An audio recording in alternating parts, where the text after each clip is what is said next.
I know there are a few of you who joined the class late, either because you registered late or you were trapped somewhere else and you just got here. If you open the master spreadsheet, you know what I'm talking about, where I ask you to enter the name of your company and you go along, your name might not be on the master spreadsheet if you've joined in the last 2 weeks, especially. I can't refresh that spreadsheet easily because if I download a fresh version of the class, which I could, I'll wipe out everything on the spreadsheet. So if your name is not on the master spreadsheet, just go in, don't mess and delete columns. So please be careful because it'll screw me up completely if you do, if you mess up the spreadsheet. Go in and enter your name alphabetically where it's supposed to go, right? So because the names are in last name alphabetically. So just enter your name, put your email address, and you're off to the races. So let me ask you the question. How many of you have picked a company to vet? Okay, we're getting pretty close to everybody. So, because as I said, that is the, I mean, I want you to do that because it'll make everything else much more applicable. So today we're actually going to build on this notion of equity risk premiums. I gave you a little bit of a taste of it by saying the way in which most people get equity risk premiums in the US is by just looking at historical data. And you need a lot of historical data. So if anybody gives you a risk premium for the last 10 years, last 20 years, it's just noise. There's too much noise. And then I said, if that is the requirement for a historical risk premium, excuse me, then in a sense, you're going to be lost if you're trying to estimate an equity risk premium for Vietnam or Brazil or even parts of Europe. Now, Poland, Czechoslovakia, you don't have historical data. So today we're going to talk about how to estimate country equity risk premiums. And if you're in my corporate finance class, it should look familiar. We've gone through the process before. But today's start of the class test is, let's assume we have country equity risk premiums for every country in the world.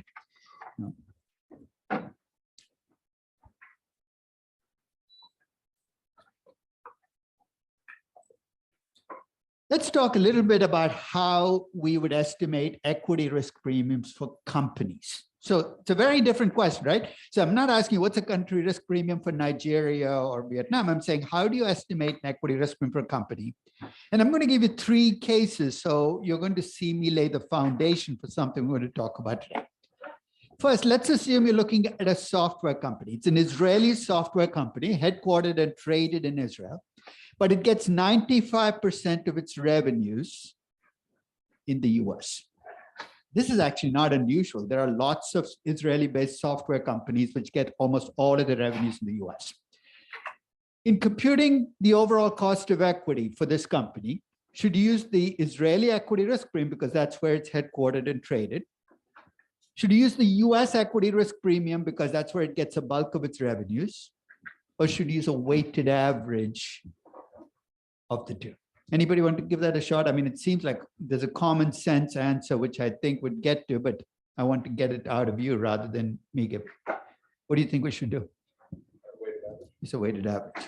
And the reason I want to bring that up front is, you know, the default in much of valuation around the world is the equity risk premium for a company is based on where it's incorporated and traded. So every Israeli company gets the Israeli equity risk premium. It's never made sense to me, but that seems to be the way analysts think about equity risk premiums. Yeah. And the weights, of course, here you can use revenues, at least for a software company, but file that away. There are lots of different ways of weighting, but a weighted average. Now, of course, the counter, you get to that, but it's an Israeli company. It's regulated in Israel. Its taxes are in Israel. And there's a basis for that, right? So the fact is where you're incorporated does contribute to your risk. And you might say, well, you know, it's definitely not 100% of my risk. What I'm also arguing for is some nuance here, which is don't get embedded. It's based on revenues, no argument. Because there are some businesses where you're incorporated can make a huge deal. I don't think it's as big for software as it is for telecommunications. Why? Because it's heavily regulated business. You could be affected by where you're incorporated. And in fact, I'm going to throw in another piece in the mix that I think could make your argument stronger for using a weighted average. The software is all written by Israeli software engineers in Tel Aviv.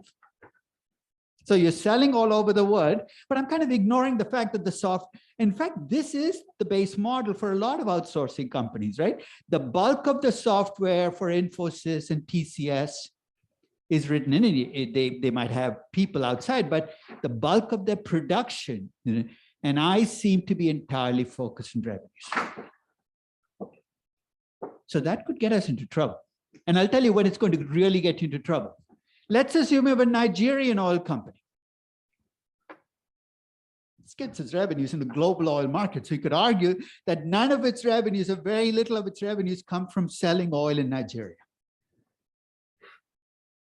Here I've asked you what equity risk premium should I use for the company?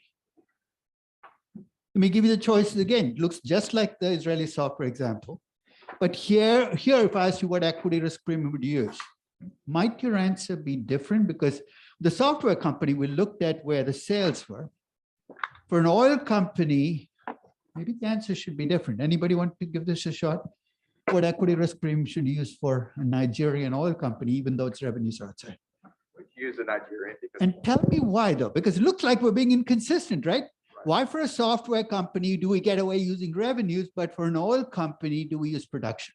I would say because of expropriation risk. It's expropriation risk is one, but even if you remove the risk of nationalization, expropriation, where's all your oil? It's in Nigeria. What if you think about an oil company? The risk doesn't come from where you sell the oil, it comes from where you extract the oil, right? Because selling the oil goes into the global oil market, it doesn't really matter. For commodity companies, mining companies, oil companies, maybe the way we need to estimate an equity risk for a company is not based on revenue weights, but on production weights. So for a software company who go with the revenues, arguing production is not such a big deal. You can always take your software engineers and move them somewhere else. If Israel goes to hell in a handbasket, but you can't do the same thing as an oil company. And the final example is kind of somewhere in the middle. Oil companies, clearly you have absolutely no flexibility, right? You can't move your production. It's stuck in the country. Software companies, you have, in a sense, maximum flexibility because you don't have physical facilities, it's just people.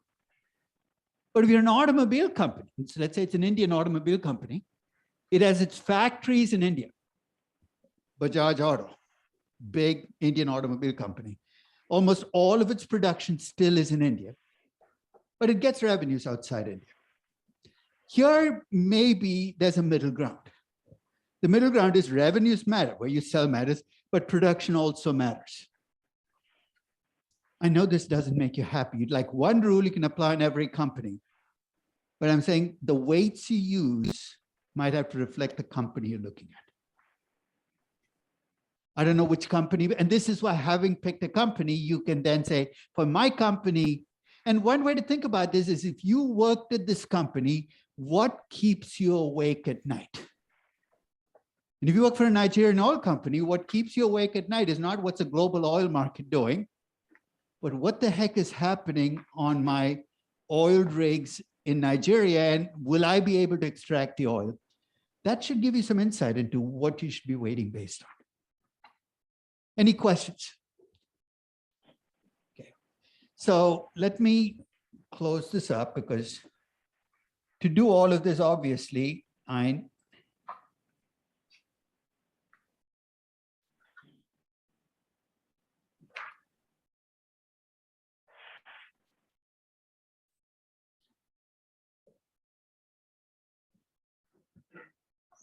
need to have equity risk premiums for countries. So today I want to start the session talking about how to get equity risk premiums for countries. And again, let me go back. Historical risk premiums are nice, even with 100 years, but they're noisy, they're backward looking. So we still have to deal with that problem. But let's start with dealing with the country risk problem. Remember I said most emerging markets, even many developed markets, you don't have historical data. You have it for the US. Let's say you start with the number you have for the US. You feel at least a mild amount of faith that that's a reasonable number. And then you say, okay, I want an equity risk premium for Brazil. I'm going to give you 3 different ways in which you can estimate equity risk premiums for countries. I'll give you my preference, but you might pick one of the other 2. Here's the simplest one. You start with an equity risk premium for the US. Let's say it's 4.24%. Looks oddly precise. In a little while, I'll talk about where I came up with that oddly precise number. Let's say it's 4.24%. Don't think of it as a US premium. Think of it as a mature market premium. You're building off that base. So let's start with the easy question. If I ask you, should the equity risk premium for Brazil be higher or lower than that number? The answer is, of course, it's going to be higher. How much higher? Well, it depends on how much risk there is in Brazil. What's the simplest and laziest way of estimating country risk? Look at the sovereign CDS spreads or the country. So remember those default spreads we used to clean up the risk-free rate? I know they're for default risk, but they're there. They're easily visible. And I gave you 3 numbers for Brazil. One was that if you look at the government bond issued by Brazil and compare it to the government bond issued in the US, that difference was 2.19%. The second was to go to the sovereign CDS market and look up the spread. I think it was 2.72, but not 1.72, but 2.72%. And the third was to use the rating for Brazil, BA2, and estimate a spread. It was 2.56%.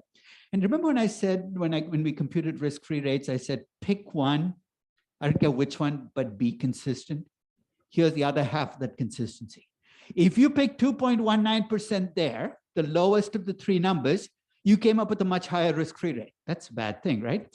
But if you pick 2.19% there, you're going to use that as your basis for your equity risk premium. So if you pick a low spread, it pushes up your risk-free rate, but pushes down your equity risk premium. I'm actually going to go with the third approach based on the rating because it's available for many more countries than the first 2. 2.56%. And here's how I'm going to use it to get an equity risk premium for Brazil. My equity risk premium for the US is 4.24%. Brazil is riskier. How much riskier? At least with this very crude measure of default risk, it's 2.56% riskier. You add the 4.24% to the 2. I'm really, my math must have been really off this day. That's 6.8%. That becomes the equity risk premium for Brazil. So change the 7.8 to 6.8. So that's the first approach. Take the US premium, add the default spread for Brazil, you come up with an equity risk premium for Brazil. This is the state of the art, if you can call it that, of how investment banks still compute equity risk premiums for countries. They take a US premium, God only knows where it came from, maybe historical premiums, and they add the default spread for a country. The pushback, of course, is this is the default spread for buying a bond issued by Brazil. But you're not issuing a bond, you're buying equities. So I'll give you the second approach. Goldman came up with this approach about 30 years ago.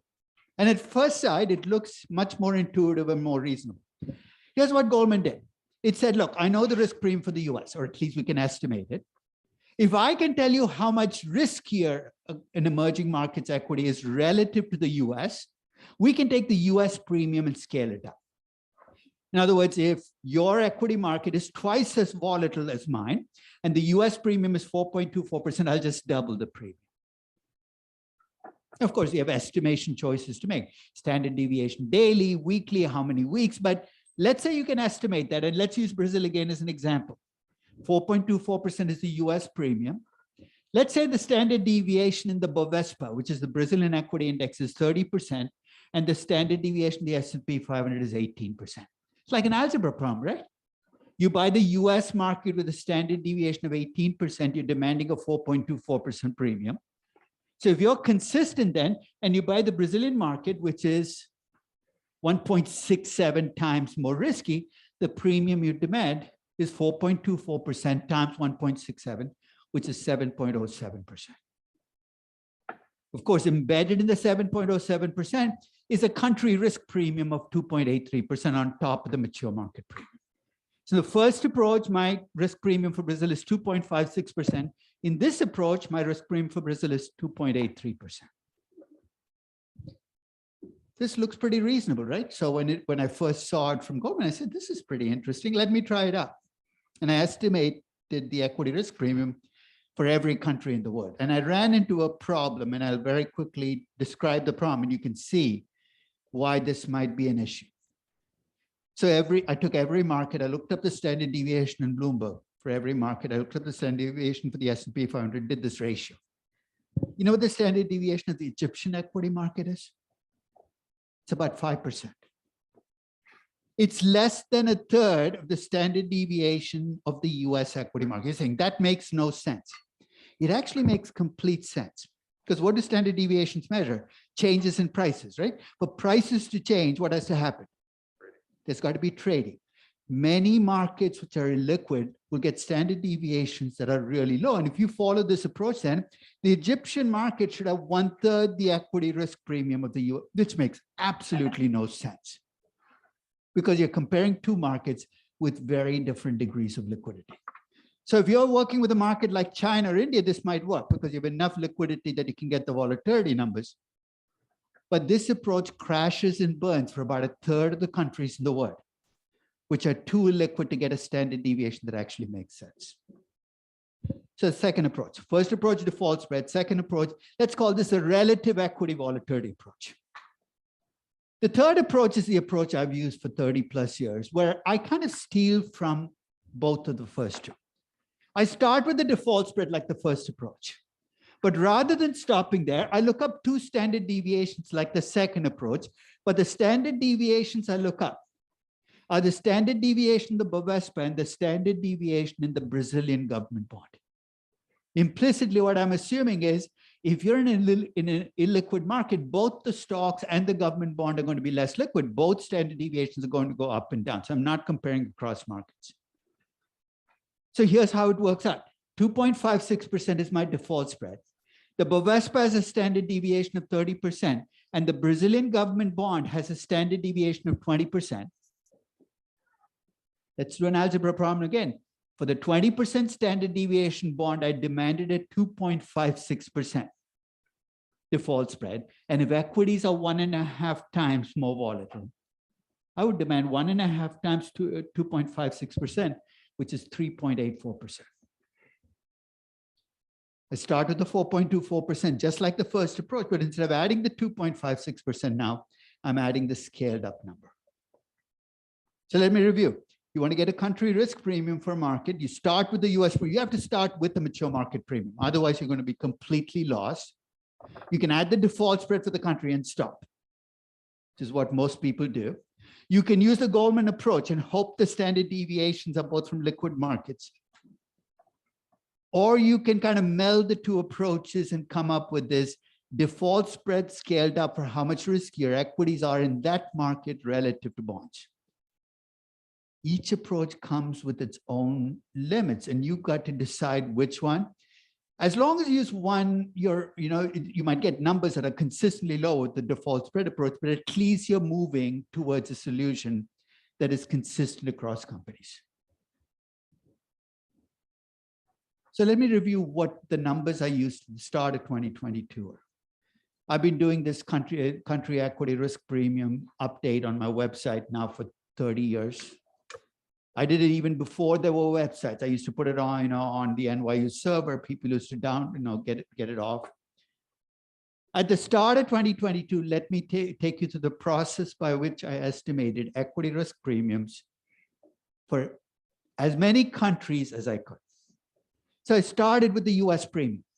In a little while, I'll talk about where I got that premium, but I used an implied equity risk premium. I don't know whether you remember that from your corporate finance class, but rather than look backwards and use the static backward-looking number, I have a way of estimating equity risk premiums based on what people are paying for stocks right now. Sounds mysterious, but I'll take you through the process.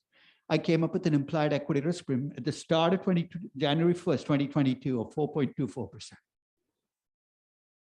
I made the assumption that the implied equity risk premium for the US was a mature market premium. Basically, that's my base. You're saying, why don't you use the DAX or why don't you? I mean, they could argue there are other, the promise the DAX is 30 stocks in it.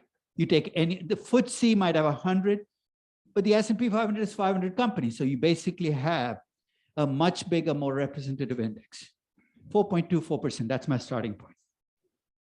Then I look at how risky countries are. And because I wanted to measure risk that I could get for more countries, I started by looking at S&P ratings. I could have used sovereign CDS spreads, but then I'd have had only 70 countries in my end sample.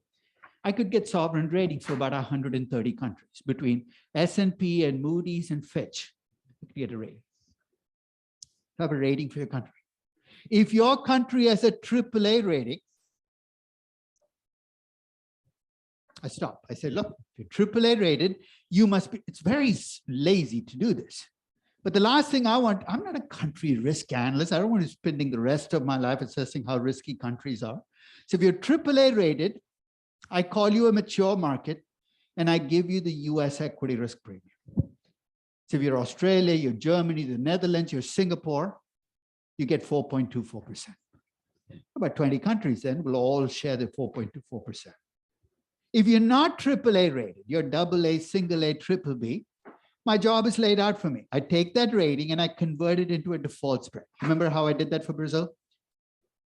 BA2, 2.56%. I used the lookup table. I have a default spread. When I first started to do this, I used to try to get the standard deviation of equity and government bonds in every country. And I ran into a little bit of a problem, which is there are only about 25 countries with government bonds. And most of those government bonds are not like the T-bond. They're not liquid and traded. They're just there. So I've started cheating. To get that relative number, how much riskier equities are than bonds, I look up two indices maintained by S&P. They're actually funds. One is a fund of emerging market equities. So you can now look it up on the S&P website. S&P emerging market equity. I look up the standard deviation in that one.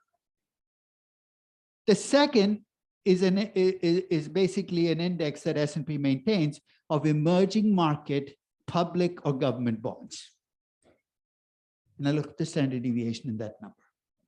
I look at the ratio, just like I did for Brazil, but across those two indices. The ratio at the start of 2022 is 1.16. So let me give you a very simple example. Let's suppose you're a country which, based on a rating, your default spread is 2%. I take the 2%, multiply by 1.16, I get 2.32%. That's your country risk premium. I add that to the 4.24%, I get 6.56%. I get an equity risk premium for your country. It's not rocket science. I won't claim any intellectual firepower behind these numbers, but it's consistent. I do the same thing for every country. So by the time I'm done, I have equity risk premiums for 130 countries. But there are some countries where I can't even get a rating. They're called frontier markets. Let me list some of them and you can see very quickly why you can't get a rating. Sudan, Syria, North Korea. You know why they don't have a rating? Can you imagine going to work for Moody's? Second day of your job, your boss calls you and says, look, I'm going to give you an exciting job. You're going to rate a country we've never rated before. Amazing disrespect. This much is, so which, North Korea, you're flying out there tomorrow. My guess is you'll quit the job right there saying, I'm not doing this. There's a reason frontier markets are frontier markets. Ratings agencies basically have given up on collecting information for multiple reasons. Either it's run by an authoritarian regime which won't share data, or there's so much violence in the country you don't want to end up there. And for the longest time, I did not include them in my database. Starting in 2017, though, I thought that I need to bring those countries in as well, because at that time, Iraq did not have a rating, and there are oil companies that get their oil from Iraq. So I said, you know what, I've got to try my best. So I'll tell you what I do. And again, you might not like it. You might come up with a better way of doing it. I can't get a rating for the country, but I can get risk scores for these countries. There's a service that I use, and there are other services. World Bank has its own risk scores, or about 5 or 6 services. The Economist has its own risk scores.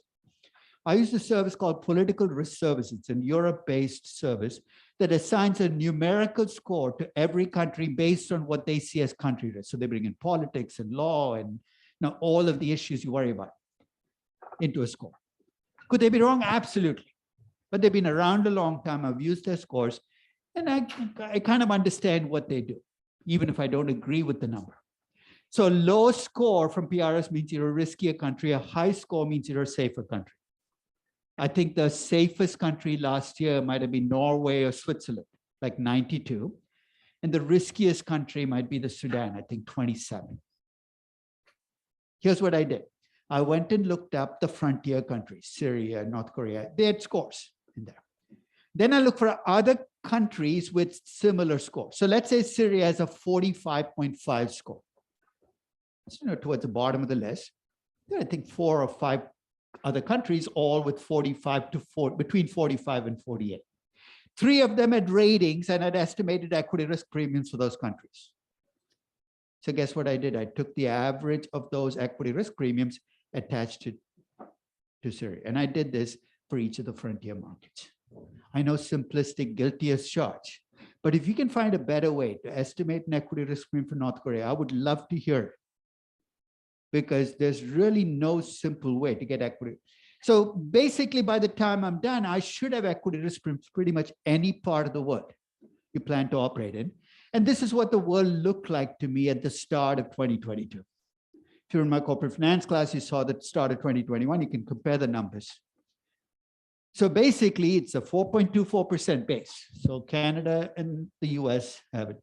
You know what? People get fixated on geographies. When I showed this to my undergraduate class last week, one person was insistent that I move Mexico back to North America. Do whatever you want. The Eastern Europe is a nightmare for me. Because if I put Poland in Eastern Europe, of course, people say, well, we should be part of the EU. So this is a dance I have to dance every single time I do this. Don't get too caught up in the geographies. I have to put them somewhere. But the 4.24%, the US shows up a lot of countries because they're all AAA rated. Every other country, if you have a rating, I built up the default spread times 1.16, added to the 4.24%. Couple of things I want you to take a look at. Look within the regions how much variation there is in the equity risk premium. We think of Latin America as risky, right? But within Latin America, you look at Chile, very different equity risk premium than if you look at Venezuela. The reason I say that is often investors think about investing in regions, and that must be a risky region. You're right. But there are parts of every region that are safer, parts that are much riskier. So if you look across, that is my equity risk premium by country, by region. And if you look at the very top, those are my frontier markets: Algeria, Brunei, Gambia, Guinea.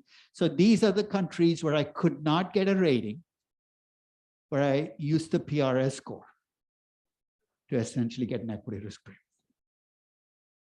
Any questions on equity risk premiums per country? As I said, there's no intellectual firepower in these numbers. Don't get insulted if you're from a country where I gave you a low risk premium. It's not my fault. You know whose fault it is, right?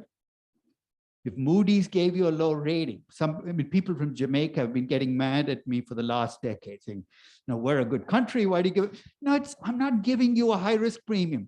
Until your rating improves, your risk premium is going to be high. So this is entirely driven by ratings.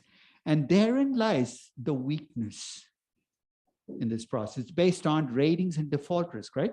So if your default risk is low, I'm going to give you a lower equity risk premium. I think I underestimate equity risk premiums across the Middle East precisely for that reason. You see why? Take a look at Saudi Arabia. Equity risk premium is very close to the US, right? 4.94%. Why? Because Saudi Arabia's rating is close to AAA. You're not worrying about default risk in Saudi Arabia. But if you're investing in Aramco, or you're investing in some other Saudi stock, SABIC, I would argue that you probably are worried about risk far more than this risk premium suggests you should, right? Because the risk you're worried about is political risk and upheaval risk that is not captured in default spreads. So I'm completely cognizant of the fact that by using default spreads, I might be missing those other kinds of risk. And of course, because I'm using a rating, there's another problem I face. If something has happened to a country in the last few weeks or even in the last few months, ratings don't often reflect it because ratings agencies take forever to change the ratings. It's the way they work. Committees meet and they meet and they meet, and finally 6 months later, they change the rating. So right now, if you look at Ukraine's rating, it's the same as it was 8 weeks ago. You look at Turkey's rating, it's the same as it was last year. And you could argue that both these countries are more risky now than they were 8 weeks ago. You're saying I have no choice?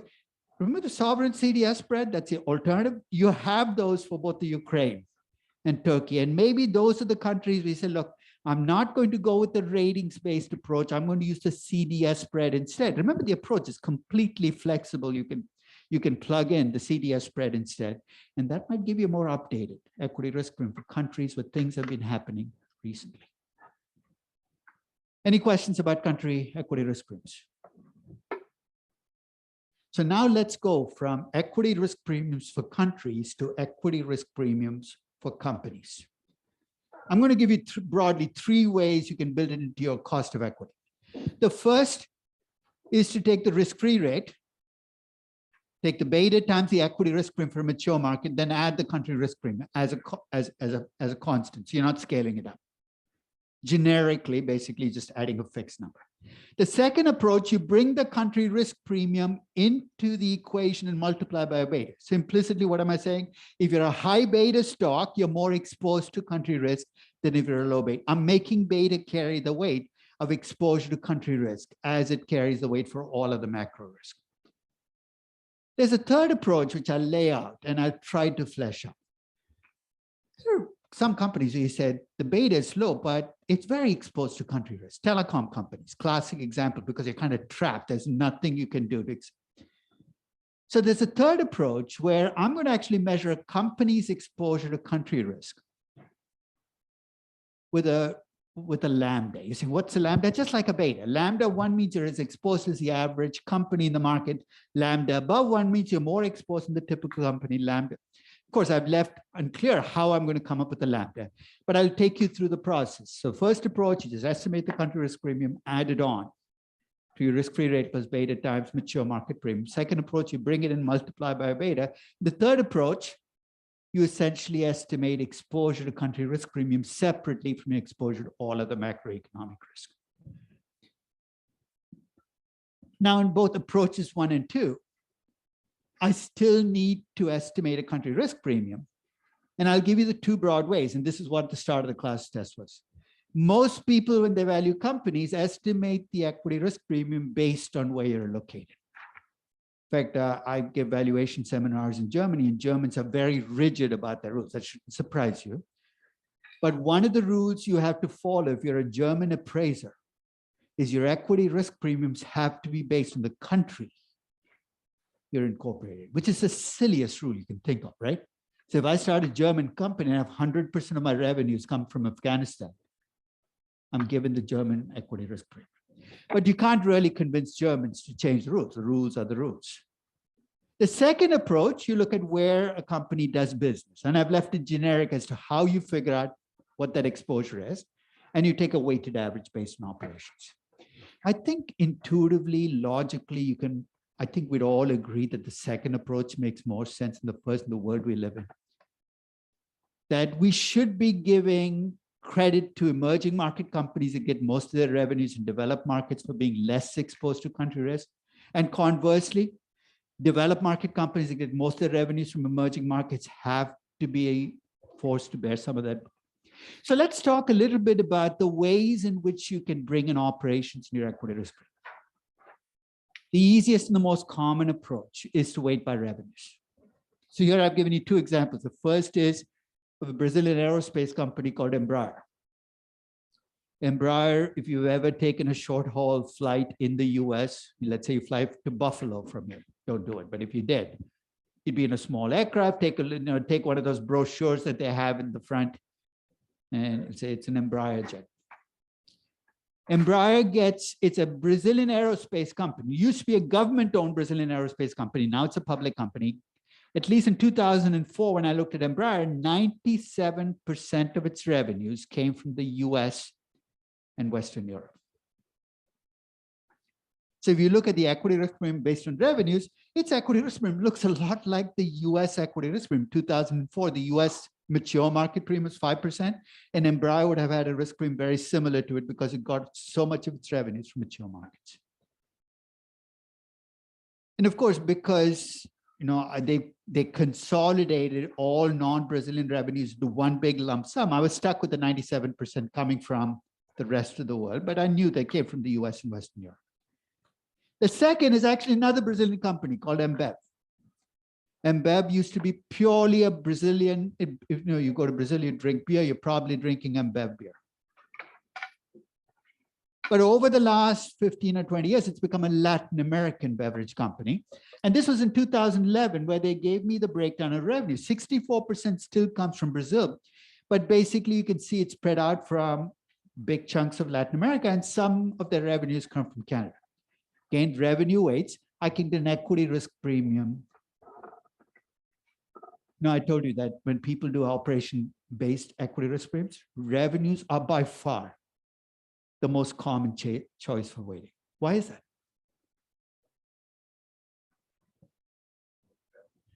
Desperation. Take the company you picked. Go look at their annual reports on how they break down businesses. The one variable where you will see consistent breakdowns is revenues. They don't break down production. They don't break down costs. It's revenue. So sometimes it's the only thing you can do. Beggars can't be choosers. The second is in businesses where, like software, like consumer products with brand names, you could argue that doesn't, with Coca-Cola, you're not worried about where the soda gets produced, it's where it gets sold. So there are lazy reasons why we use revenues and good reasons why we use revenues.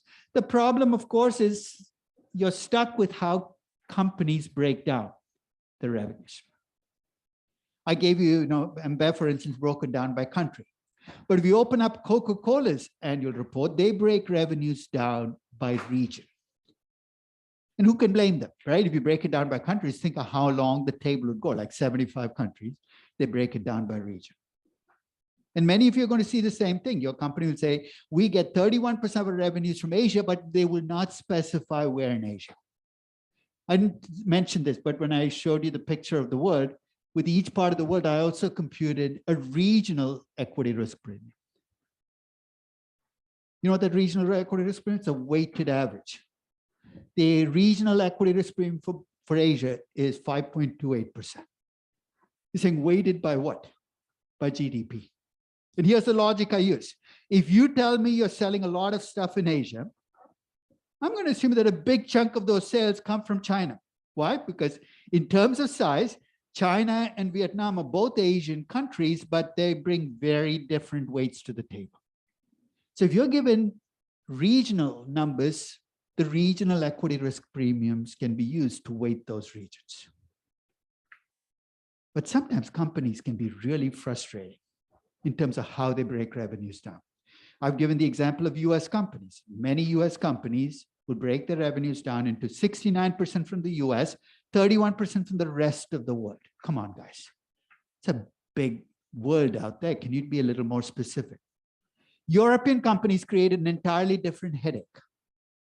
When they break revenues down, they will say this much from North America, this much from Asia. And a lot of them must read from the same script book on how to break revenues down. They will say revenues from EMEA. You know what that is?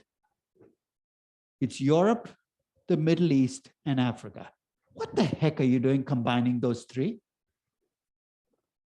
However, that's how they do it. Beggars, again, can't be choosers. So when you get this breakdown that doesn't quite fit neatly, do the GDP weighted. So we download my spreadsheet with equity risk premiums. I give you the GDP for every country in the world. So you can compute GDPs for regions, GDP for combined regions. At the end of the game, though, you are looking to see what the equity risk premium is based on where a company gets revenues. But I'll be quite honest, while I use revenue weights for most of my companies, maybe that's not the best way to think about risk. I mean, for instance, I use Facebook revenues by region. But if you think of Facebook as a platform and its users as it's what drives the platform, there's an argument to be made that maybe the way I should be estimating equity risk premiums based on where the users are rather than where they get their current revenues. So leave the door open. Don't get rigid in the way you do weights. Think about more creative ways based on your company on where the risk comes from. So the two arguments against what I just did is, first, by focusing on revenues, I might be missing some underlying risk factor. The second is, when you add it as a constant, you're not factoring in that different companies might be exposed to the same country risk, but to different degrees depending on the business you're in. Now, of course, the extreme scenario where I don't even look at revenues is when you have an oil company or a commodity company. 2015, I was valuing Royal Dutch, I think it was the Royal Dutch Finance Group in Houston. And I was thinking about, how do I come up with an equity risk premium for Royal Dutch? And one of the nice things about oil companies is they break down their production by country. This actually came right out of this isn't private information. All I had to do is leaf through that 10K, and there was this table of oil and gas production by part of the world. My equity risk premium for Royal Dutch was 8.26%. That equity risk premium looked a lot like an emerging market premium. So Royal Dutch, at least in the face of it, is this Dutch company, a UK company, but if you dig a little deeper, every oil company, especially ones, ends up becoming an emerging market company because so much of the oil in the world is in the riskiest parts of the world. So you can use revenues for some companies, you can use production for other companies, you might use both for some companies. You might say for this company, I think it's about 60% production, 40% where you sell your stuff. Of course, that's subjective, but everything in valuation is subjective. Don't let the fact that something is subjective stop you from doing something sensible. Any questions? So now let's talk about this lambda approach. I hardly ever use it. I use this in like 1 out of 200 companies, but I'll talk about the origins of this approach and how I came up, how I concocted this lambda measure. And that word is key because I didn't derive it because that's just deep thought. I concocted it. It was actually on a flight to Brazil in 2003. I was supposed to teach a valuation seminar in Sao Paulo the next day. I took the red eye into Sao Paulo. Long flight, person next to me kept wiggling, so I couldn't sleep. So I pulled up the presentation that I was going to do the next day. And I had two companies, Embev and Embraer were my two companies of value. And I was treating them the way people were doing it in valuation, which is they're both Brazilian companies, and I'm going to give them big equity risk premiums. That time, Brazil was extraordinarily risky. Lula had just become president. People worried about the future. 7.89% country risk premium for Brazil. I was attaching that to both companies. And then I happened to be looking at their revenue breakdown for both companies. At that time, Embev got almost all of its revenues in Brazil. And Embraer had this 97% from outside. And I said, this isn't fair. They're both Brazilian companies, but I would expect Embev to be more exposed to Brazilian country risk than Embraer. I need to find a way to bring it in. So I concocted this measure and I gave it a name. I called it lambda. Now, just some advice. If you ever concoct a measure and you want to intimidate people, give it a Greek alphabet. There's a reason with COVID, they keep going to the Greek alphabet. You never question, right? Omicron, oh my God, that already sounds pretty sophisticated. I'm not going to ask any questions. So I said, I'm going to concoct this measure called lambda. It's going to look a lot like a beta, basically scaled around 1. And then I fell asleep. And landed, next day present, and then I throw this idea out. half-baked. And I say, maybe we should be thinking about a way of differentiating across companies, and we'll call it lambda. And then, of course, one practical person in the audience says, that's nice, but exactly how do you plan to estimate this lambda? And I said, I haven't thought about that yet, but I have a long flight back. And could you turn off your mic, whoever it is on Zoom? But I'll think of a way in which I can estimate it. So on my flight back, another long flight, I actually wrote a paper. It's on my website now that you can download, on estimating company risk exposure to country risk. And I started with a basic question. What are some of the things I would look at in determining lambda? I started with the obvious one. I'd look at revenues because that's what drew my attention to Embraer. And if you stayed just with revenues, I'll give you a very simplistic way of estimating lambda. Let's assume I look at two Tata companies, Tata Motors and Tata Consulting Services in 2008, 2009. Tata Motors was getting 91% of its revenues in India. This was pre-Jaguar Land Rover. And TCS was getting about 7.62% of its revenues in India. Here's how lambda would work. The average Indian company gets 80% of its revenues in India. And basically the way I got this was I took the Sensex, I took every company, looked up the percentage from India, 80%. Tata Motors get 91%, 91 divided by 80 gives me a lambda 1.14. If I take the 7.62% for TCS divided by, I get a lambda of 0.09. Very simplistic, based entirely on revenues. But if you really want to bring the richness of country risk exposure, you probably don't want to look at revenues. You don't even want to look at earnings. You want to look at something that captures earnings and growth and cash flows, right? So here's the other approach, and you can tell me what you think about it, because as I said, it's a lot of work. It might not be worth doing for most companies. I said, I want to see how exposed the company is to country risk. And maybe there's something in markets I can use to make that judgment. Step back, think about how we estimate betas, right? We run a regression of returns in the stock against returns in the market index. What does a beta tell you? It tells you how sensitive your stock is to movements in the market. What if I ran a regression just like a beta regression, where I take returns in the stock, but instead of regressing it against returns in the market, I regressed it against returns on something that just reflected country risk? Sounds fancy. You're saying, how the heck do you do it? I actually found in 2004, when I was doing this, I found a bond called the C bond. It's a Brazilian dollar denominated bond. Think about what causes that bond to go up and down. Every time I worry about Brazilian risk, the C bond rate goes up, the price goes down. The returns in a C bond become almost a pure play on country risk. Today, I could use a sovereign CDS spread. Wasn't around then.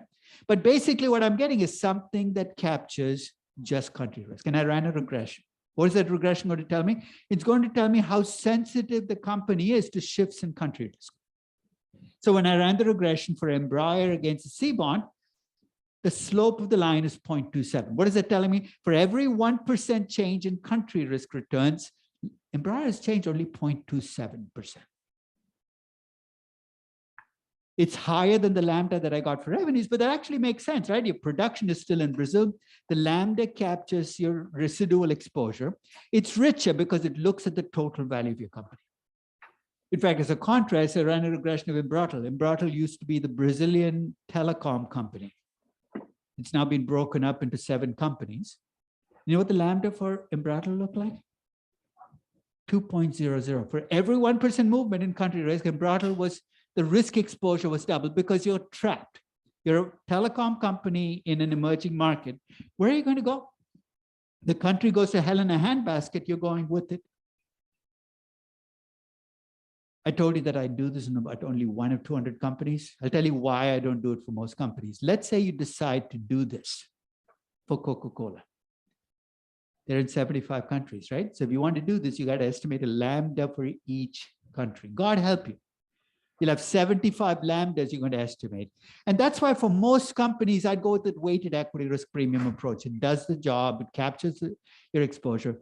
But if you have a company with a single country exposure, the Nigerian oil company, the Kazakhstan mining company, you might say, look, I worry about this. I want to focus in on country risk because it's a central component. And try the lambda approach. It gives you the chance to bring in much more than what you're capturing by just taking weights of equity risk premiums. And will the answers be different? Of course, they'll be different depending on how you come up with the equity risk premium. I took Embraer, and this was in sometime in 2004, and I estimated what the cost of equity for Embraer would be using 5 different approaches. Rather than go through all 5, here's what I did. 2 of the approaches, I did what most people in valuation do right now, which is to take Embraer, punish it for being a Brazilian company, give it the 7.89% premium. Huge premium, but Brazil was risky then. With those 2 approaches, the cost of equity you get for Embraer is 17, 18%, depending whether you scale it for beta or not, but basically you're going to get a really high cost of equity. In the other 3 approaches, I brought in the fact that Embraer gets most of its revenues outside Brazil. I could use the lambda approach, I could do the weighted average equity risk premium approach, but with all 3 approaches, the number I get is closer to 9 to 10% because I'm reflecting the fact that Embraer gets most of its revenues outside Brazil. So you got 2 different numbers for cost of equity, right? 17 to 18. Do you think it's going to make a difference in your valuation if you use 9 to 10% instead of 17 to 18%? Of course, right? So if most people are using the 17 to 18% to value Embraer because it's a Brazilian company, they're systematically undervaluing emerging market companies, which have significant developed market exposure. Now, don't get too excited. You say, well, I'm going to exploit that. Because let's say you buy those companies at those low prices. What has to happen for you to make money? Somehow revelation has to come to those analysts that they're doing the wrong thing. Don't hold your breath expecting that to happen. But there is an investment strategy that you can build around what I think is a systematic misestimation of risk. I actually have a list of companies I look at, and you can do the same thing. In every country, there are 3 or 4 companies that are in that country, but get a big chunk of the revenues from developed markets. In India, it's TCS, Infosys. In Brazil, it could be Embraer and Natura. Make a list of these companies. Let's make a list. And then wait for a crisis in that market. You're saying, what if there's no crisis? Trust me, there's always a crisis in an emerging market. What happens in a crisis? People panic. They sell everything. They don't discriminate. Say, I'm going to sell only the high lambda stocks. They're selling everything. They push the price down.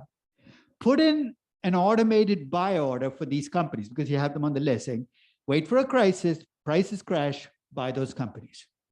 I have at least 6 companies in my list that I bought at different times. I bought, for instance, I bought Embraer right after Lula got elected as president. For those of you, most of you are too young to remember, when Lula was elected as president of Brazil, people were convinced he was a socialist, that he was going to nationalize everything, that the world was going to hand all foreign institutional investors, and many Brazilian investors sold Brazilian stocks, knocked the Bovespas down 40%.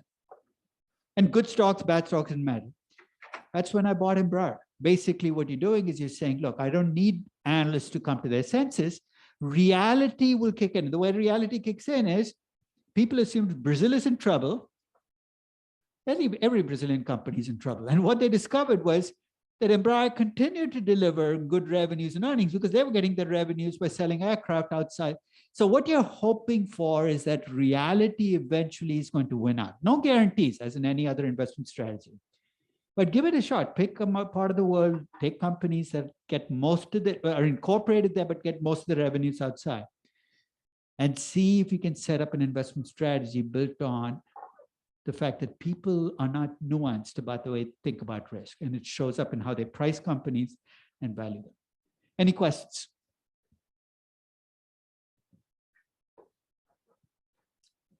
Now, all of these things that I'm doing are based upon a mature market premium as my base, right? In other words, all this country risk premium might be a dance into nowhere if my base premium is wrong. And the way in which people have estimated base premiums is look at the historical risk premium data, which gave you wildly divergent numbers, all of which were crappy, noisy, backward-looking numbers.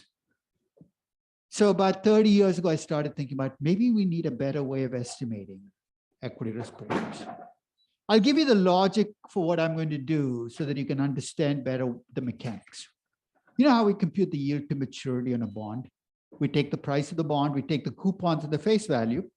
The yield to maturity is that discount rate that makes the present value of the cash flows on the bond equal to, it's an internal rate of return on a bond. We do this all the time in the bond market, right? It's a forward-looking number that changes every time the price changes. I said, why can't I do that with stocks? You think stocks don't have coupons. You're right, but they have cash flows. You think those cash flows are not fixed. You're right, they're not fixed, but I can estimate them. If I can estimate expected cash flows in stocks, and I know what you paid for stocks, couldn't I compute an internal rate of return for stocks based on what you paid for it? Because if I can do that, I've got a forward-looking premium because it's based on future cash flows, and it's dynamic because every time stocks change, my premium changes. So I'm going to take you back in time to the start of 2008. Seems like a different age, but let's go back to the start of 2008. Start of 2008, the S&P 500 was at 1,468.36. We had a very good 6-year period in markets. Stocks were at highs, 1468 points. At the time, people didn't see any crises coming. The expected cash flows, the cash flows between 2001 and 7 were pretty stable, for about 4% of the index. And analysts were projecting about a 5% growth in those cash flows for the next 5 years. So here's what I did. I took the cash flows over the last 5 years and then grew them at 5% for the next 5 years, see, these cash flows come from both dividends and buybacks. You don't know what they are, you're making your best estimates. You're saying, what happens after year 5? Well, these are the 500 largest market cap stocks in the US. Over time, the growth in earnings for these companies has to converge fairly quickly on the growth in earnings for the economy, because you can't have earnings. The 500 largest market cap stocks keep growing at 20%. The economy is growing at only 3%. You're saying, how do I get the growth in the economy? Remember, I said the risk-free rate is expected inflation plus an expected real growth. After year 5, I assumed that the earnings for the index would grow at the same rate as my risk-free rate, which is 4.02% then. So let's see where we are. I know what the price is, 1468. I've expected cash flows for the next 5 years based on analyst growth rates. And beyond the 5th year, my cash flows continue to grow at 4% a year forever. I set up the equation. I solve for the discount rate. And I'll be quite honest, this is not an easy equation to solve because unlike a bond where the coupons are fixed and the face value is given, this everything can change. Now, luckily in Excel, you can use the goal seek or the solver function. And what it allows you to do is solve for that discount rate that makes the present value of the cash flows equal to the level of the index. And when I solve for that, I get 8.39%. I think, what does that tell me? If you bought US stocks at the start of 2008, I don't care what you hoped you would make, what you prayed you would make, what you thought you would make, given what you paid for those stocks and the cash flows, you can expect to make 8.3. It's a completely model agnostic. So I'm not assuming any particular model. I'm saying, you tell me what you paid, you tell me your cash flows, I'll back out the return. 8.39%. So you're pricing stocks to make 8.39% a year. The T-bond rate is 4.02%. The difference is my implied equity risk premium at the start of 2008. You're saying, well, it's a mature market. Not much can happen. That's what I thought at the start of 2008, because that was the conventional wisdom. If you're a mature market, your equity risk premiums don't move that much. Boy, was I wrong. Because when I did the same calculation in 2009, take a look at what the index was. Remember what it was at the start of 2008? 1468, it's now down to 903. It's a horrifically bad year for markets. But I did the same thing I did the previous year. I took expected cash flows, which are also now down because people have become more depressed about the future. And I solved for a required rate of return. The number that I got was 8.64%, which doesn't sound that different from the 8.39% a year ago. But now the T-bond rate is 2.21%. It's dropped a lot. My equity risk premium has gone from 4.37% to 6.43% over the course of a year. It doesn't happen, thank God, in most years, but 2008 was an unusual year, right?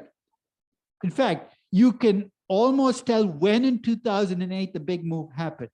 And in fact, that's what I focused on a day-to-day basis. One of the nice things about doing an implied premium is I can compute it every single day. Every time the market moves, the premium is different. And starting on September 12th of 2008, I computed the premium every day through December 31st. You're saying, why did you pick September 12th of 2008? That was the Friday before the Lehman collapse. It was a day where there were rumors floating around that Barclays was thinking about buying Lehman. And I'll be quite honest, I didn't think this was a big deal. One company, so there might be a reaction. Of course, we woke up to a nightmare where stocks essentially went into a meltdown. And when stocks melt down over short periods, it's not the cash flows that are changing, it's risk premiums changing. And as stocks melted down, the implied premium is rising. In fact, there was a day in November where the implied equity risk premium for the US was 8%. Went from 4.4% to 8%. This is, it's tough to describe how people were feeling in that last quarter of 2008. In markets like the US and Europe, they were lost. Because this was not supposed to happen in mature markets. This was what happens in emerging markets. It was happening around the world. By the end of the year, it was 6.43%. One of the nice things about implied premiums is in the midst of a crisis, you can start tracking what the market, because basically you're capturing the fear factor and how it affects risk premiums. Now, let me take you to the start of 2020, another point in time where nobody saw the bad stuff that was coming. So getting ready for my spring 2020 class, I did what I usually do, compute the equity risk premium. Started 2020, and by now I won't describe the details. I do the same thing, take the index, take the projected cash flows. Remember, those cash flows include both dividends and buybacks, solve for the discount rate. Required return is 7.12%.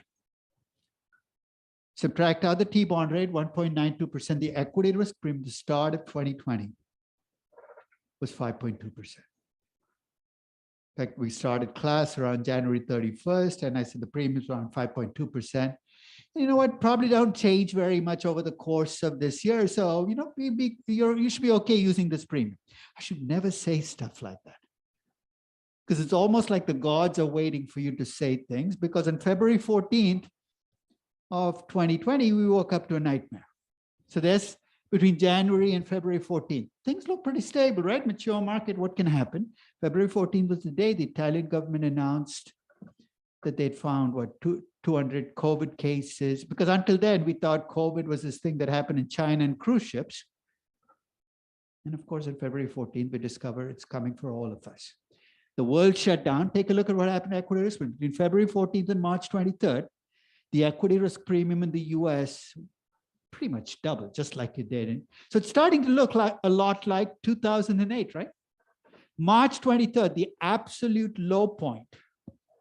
Markets, S&P was down 35%.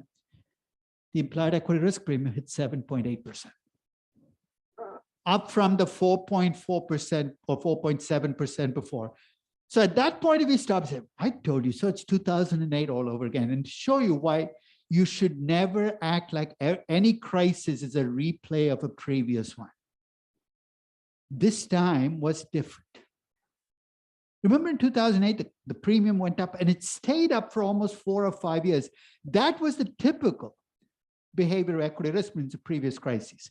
In contrast, in 2020, the equity risk premium went up, but by September, it had gone back to where it was before the crisis, and by December, it was actually lower than it was before the crisis. When you see crises play out, one of the things you can track is how that premium plays out over time. So at the start of 2022, here's what the number looked like. So I'm doing exactly what I did in 2008, 2009, 2020. Index is now at 4766.18, start of the year. Expected cash flows, dividends plus buybacks. Notice how much of the cash flows for US stocks come from dividends, almost 2/3.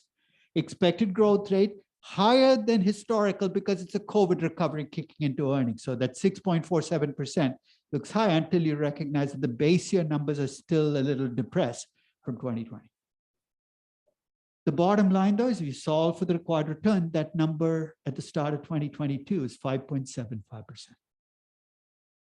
The start of 2022, if you bought US stocks, you were pricing them to earn 5.75% a year. Do you remember what it was at the start of 2020? 7.12%. At the start of 2009, 8.64%. So we'll come back and look at the track record of that. But the 5.75% looks slow until I tell you, look, the T-bond rate is 1.51%. The difference, 4.24%, is the implied equity risk premium at the start of 2022. Has it changed? Start of every month, I update the premium. Start of February, it was 4.56%. What happened? Stocks had a bad month in January. What will it be at the start of March? I don't know, but I'm dying to find out. Because it's been a pretty interesting month so far. And I'm using the word interesting the way the Chinese use it as a curse. Because as inflation plays out, this number is going to be moving around. But one of the things that you have to be prepared for, especially because you've taken a valuation class and you have an MBA, you have relative say, what do I, no, is the market overvalued? Get ready for that question. If you can evade the question and don't answer it, or do what market strategists do and give every conceivable answer, that way you're going to be right no matter what happens. But I'll give you a simple way to address that question. Are stocks overvalued? You know what that question is really about? The equity risk premium is 4.24%. The question I'm asking you is 4.24% a sufficient premium? Is it okay? Are you okay with that? If your answer is no, I need a higher premium, you know what you've just told me, right? Stocks are overvalued. I need to push them down to get the higher premium. If you tell me 4.24%, that's higher than what I need to make, you told me stocks are undervalued. Every statement about markets, about stock markets, is really a statement about the implied equity risk premium, or what you think is a reasonable premium. So may I ask you a question? Is 4.24% a sufficient premium? Who knows, right? So let me give you some perspective. If you go back all the way to 1960, and you compute the implied equity risk premium for the US at the start of every year, this is what the chart looks like. 1960s, the US equity market was the center of the global, 50% of the global economy was the US. The US equity markets pretty much drove the world markets. Equity risk premium between 3 and 3.5, an incredibly stable period for US equities. Then you get to the 1970s, notice something is happening. The equity risk premium shooting up. Remind me again, when equity risk premiums go up, what's happening to stock prices? They're collapsing. What do you think drove equity risk premiums up in the 1970s? Interest rates are the symptom. What caused interest rates to shoot up in the 1970s? Oil prices. Oil prices and how it played on inflation. Remember, oil prices went up, but there were parts of the world where inflation didn't go up because central banks adjusted, because when price of one commodity goes up, relative prices change. But in the US, it was inflation. This is an extraordinary current issue. Because the last time the US actually had inflation out of control was the 70s. And we know exactly what it did to stocks. It terrified people. It's not the level of inflation that terrifies people. It's the uncertainty that comes when inflation is 8%. It could go to 4, it could go to 12. Equity risk premiums went up. 1978, equity risk premiums peaked at 6.5%. That was the absolute bottom for US stocks. You know what the Dow was at in 1978? 771. 3 numbers in the Dow. Think about it, right? 3 numbers in the Dow. And then between 1978 and 1999, you're one of the great bull markets of all time. A few interruptions. At the end of 99, the implied equity risk premium for the S&P 500 was down to 2%. Let me ask you the question. If this were the end of 99, and I said, are you okay with an equity risk premium of 2%? What's your reaction? Of course not. That's too low a premium, right? Let's set aside the fact that you would have rationalized still staying in stocks because everybody was making so much money. But in end of 99, if you said to me, this is a bubble. Your pricing stocks weren't too low a premium. You are on solid ground because that 2% premium was lower than any premium we'd seen historically. Where are we right now? 4.24%. This is in 1999. That's why it's not a slam dunk and say this is a bubble. We're actually a little higher than the average since 1960. It is true that if I look at post-crisis since 2008, we're lower. But this isn't the kind of slam dunk judgment. And this is why I've had disagreements with the bubblers. They've been around for the last decade, right? Every year, this is a bubble. And it's based entirely on kind of measures like PE ratios look high. We'll come back and address why those don't capture the underlying valuations. But based on equity risk premiums, it doesn't look that bad, right? That's the good news. Here's the bad news. Remember that 5.75% you're getting? That is as close to a low point in the total number. So the equity risk premium doesn't look bad, but the total expected return is lower than it's been historically.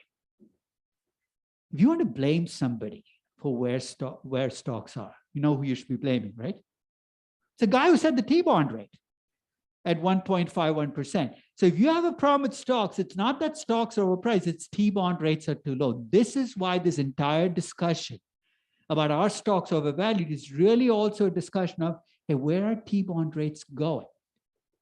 If they're going to 4%, you're very quickly going to see an adjustment in stock prices, not because stocks are overpriced, they're actually fairly priced relative to bonds, but as bond rates adjust. So that is part of the reason I wrote that post on inflation, saying, look, we have to do this dance. It's not an abstraction because it's central to where stocks are going to end up. So keep your eye on the T-bond rate. Don't worry about the Fed, the Federal Open Market Committee. Those are all side players in the game.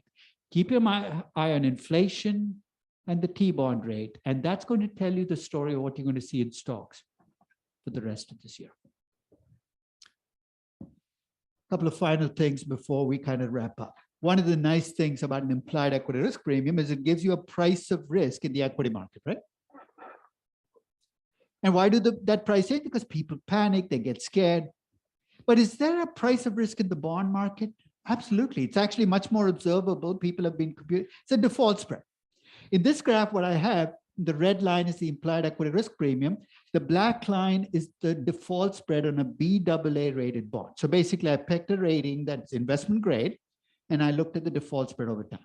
Let me start with the good news. Most of the time, the two move together. Why? Because the same investors in both markets, they panic in one, they tend to panic in the other. But there have been two periods in history in the last 40 years where the two have seemed to move in opposite directions. Let's take the late 1990s. Notice what's happening. Equity risk premiums keep drifting down. Default spreads continue to stay stable. At the end of 99, when equity risk premiums hit 2%, the BAA rated bond, which is a very safe bond, it's an investment grade bond, was delivering a default spread, which is actually higher than 2%. Think about it as an investor. So you can invest in equities, make 2%. You can invest in a bond and make 2.2%. You're saying, okay, I'm going to take the BAA rated bond. And you'd have been sensible to do it. Because over the next 3 years, equity risk premiums corrected, went back to about 4%, stayed around 4% for a little while. But between 2002 and 2006, a second distortion happened. But this time, it was the equity risk premium staying high, but bond default spreads collapsed. This is, of course, this famous Greenspan put, where after 9/11, Alan Greenspan said, I'm not going to let the US economy go into a recession, the hubris of central bankers. And through processes that central banking controlled, default spreads in the bond market and in lending markets dropped, even though equity risk premium stayed high. Now, when people look at 2008, there are lots of things that say what caused that crisis. Subprime, it's this, it's that. I'll tell you the fundamental reason that caused 2008. It's not that banks were lending to people with bad credit. That's been going on for as long as time. They were lending to people with bad credit, and bondholders, I'm including with banks, but not charging a high enough premium spread to cover default risk. And that won't stand. In 2008, that's exactly what blew up across the board. People had lent out money on mortgage-backed securities, on loans and bank loans, on corporate bonds. They'd kept the default spreads too low, given the default risk, because somebody ran a model and said there's never going to be defaults again, and you built it in, which was stupid. And in 2008, the thing blew up. And the way you see it is, look at what happened to default spreads in 2008. Usually when you have market collapses, it's the equity guys who've gone crazy. 2008, you could put squarely at the feet or in the laps or wherever you want to put it of the bond market. What I'm trying to say is you should expect equity risk premiums and bond default spreads to move together. And when they diverge, it's never been good in markets. Something will happen to correct that. So that's why every year, at the start of the year, I look at the equity risk premium, but I also look at the BAA default spread. At the start of 22, if you look at this at the start of 2022, my equity risk premium is, you saw 4.24%. The BAA default spread was 1.8% or so. And that's not a distortion. And here's why I say it's not a distortion. If you look at the ratio of equity risk premiums bond default spreads going back in time, it's about 2.02. In other words, your default spread is 2%, the equity risk premium is about 4.04%. So when that number becomes 5 or 1 is when it became 1 in 1999, equity risk premiums roughly. It became 4 or 5 towards the end of 2007. So right now, there's nothing in the bond market, equity market, that's just a disconnect between the two. But that graph is actually a useful way to see how these two markets are going. I'll tell you why I do this. I think increasingly over time, when you're in financial markets, you end up in a silo. You go to work for an investment bank, you're in the equity group. And all you see are equities. You go to work for fixed income, you see fixed income. And it's almost like the two markets operate in parallel, and you don't realize there's a distortion because you're so caught up in the market you're in. I think that's why some macro hedge funds often have an advantage, is because they can step back and say, let's look across markets and let's see which ones are not cheap, but cheap or expensive relative to other markets. Here's another graph, and I think this graph tells a fascinating story about an asset class that we all end up owning, but has changed fairly dramatically over the last 50 years. There's my implied equity risk premium. There's the bond default spread. You know what this green line is? Any of you worked in real estate before you came back to school? Don't worry, I'm not going to ask you an intense question about real estate. You know, what's a cap rate? You know, real estate people use cap rates. Or It's the inversion of a price earnings multiple. in other words, it's like a cost of equity in real estate, right? So when you say the cap rate is 12%, you're saying, I need to make at least 12%. So if you have rental income, you want to make it at least 12%. This green line is the cap rate minus the risk-free rate. So what I've done is I've taken what I think of as an expected return in real estate and subtracted out a risk-free rate, saying, what's the risk premium? And there's a fascinating story here, because when you look at the first part of the graph, what do you see? The equity risk premium in real estate actually looks negative. People seem to be settling for less. You think that makes no sense. Actually, it makes complete sense given how real estate was framed in the early 80s. When I did my MBA, and we talked about investing, we were told you should invest in stocks, you should invest in bonds, but you should also definitely invest in real estate. Why? Because real estate moves in the opposite direction as financial assets, and it'll hedge your portfolio. And that lesson came out of the 70s. Real estate is almost like having a negative beta asset class, right? It reduces your risk and you're settling for it. That's the story of real estate in the 70s and the 80s. Notice that something happened. So the green line is the real estate risk premium. It's negative, and then it starts to move up. And then by the 1990s, it's starting to look like equity risk premiums and bond default spreads. Real estate is starting to behave like a financial asset class rather than a real asset class. What happened? You want to try? What do you think happened? I think securitization became more popular. Yeah. Lou Ranieri invented that mortgage-backed security. It's a blessing for a lot of people, right? It allowed them to buy small pieces of real estate, because until the 1980s, you bought an apartment building or a house, you had to, real estate was almost a kind of separate market. The people who invested in real estate were not the people who invested in stocks and bonds. By securitization, we let everybody invest in everything. Welcome to the good times, but there's a consequence. You've now created investors in real estate who are like investors in every, I mean, remember the biggest investor in real estate in the US right now is BlackRock.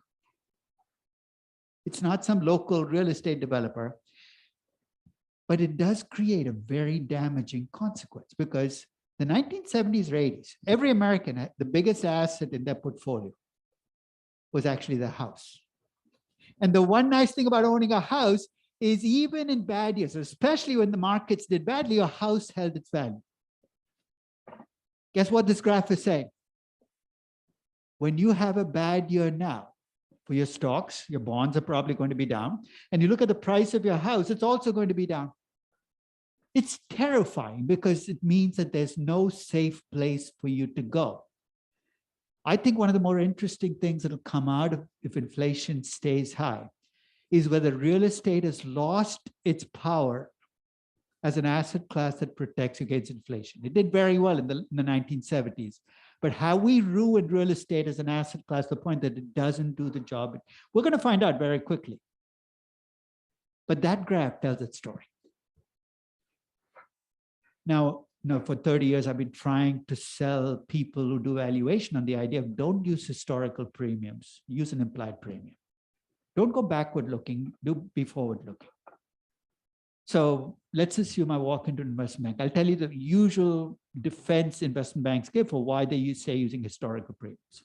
I said, look, the implied equity risk premium right now is 4.24%. The investment banking head will say, but that's not an issue because we all use the same premium. The defense seems to be, hey, if we pick a wrong premium, but we all use it, what's the big deal? Let's see if there's a big deal. The historical risk premium is 8.49%. Let's say every analyst in the group uses 8.49%. What are you going to find on every company value? If you're using an 8.49% premium and the market has a premium of 4.24%, you're going to find every company you value to be overvalued, right? Not because the stock is overvalued, but because you're building in a view of markets into every company valuation. So I tell people, look, I don't care how you come up with the risk premium, but I'm going to run a very quick test on it. If you're close to 4.24%, I don't care how you got there. You might double the BAA spread to get there.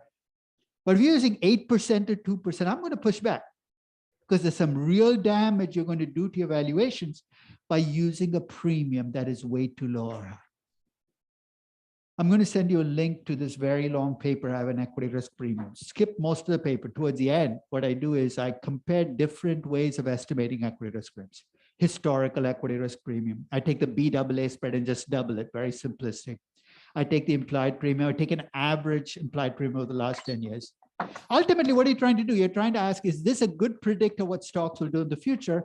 And the way I test it is I look at the correlation between these premiums and what happens in the next 5 or 10 years. So a high positive correlation is a good thing. It means you're doing good prediction.